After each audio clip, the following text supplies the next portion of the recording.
Hello, আমি পায়েল।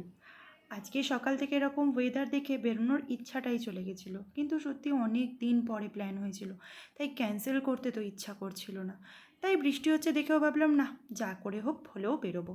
তাই একটু চান টান করে নিয়ে সেজেগুজে বসেছিলাম। নেল পলিশ নর্মালি পরা হয় না, কিন্তু আজকে ভাবলাম পরেই নিই, ট্রাই করি। তো বেশ ভালো লাগছিল। তারপর আমাকে নিয়ে যে জায়গাটা গিয়েছিল, এটা শেওড়াফুলির ওখানে। আমি একটা বন্ধুর সাথেই বেরিয়েছিলাম। জায়গাটা সত্যি খুব সুন্দর। মানে বিকেলবেলাটা টাইম কাটানোর জন্য তো পারফেক্ট। আর খাবার দাবারও সত্যিই ভালো। আমরা নর্মালি ওখানে গেলে চাটাই খাই, আর বাকি খাবারও খাই।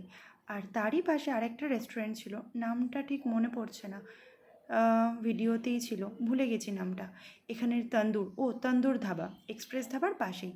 ওটাও খুব সুন্দর। আর ওখানের কাবাবগুলো, আমি ওখানে ভেটকির কাবাব নিয়েছিলাম দুটো।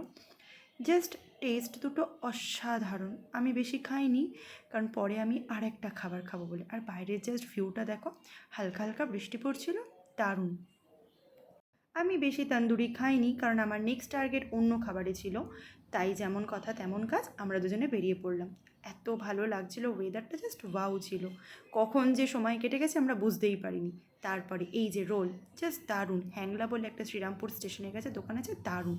সেটা খেয়ে দিয়ে নিয়ে তারপর বাড়িতে এসে দেখলাম মা বানাচ্ছে তড়কা। মা বললো রুটি খাবি? বললাম না, আজ আর খাওয়ার মতো পেটে জায়গা নেই। কিন্তু মা সিরিয়াসলি তড়কাটা যা বানায়, মানে একটু পেটে জায়গা থাকলেও আমি কোনো রকম কম্প্রোমাইজ করি না, খেয়ে নিই।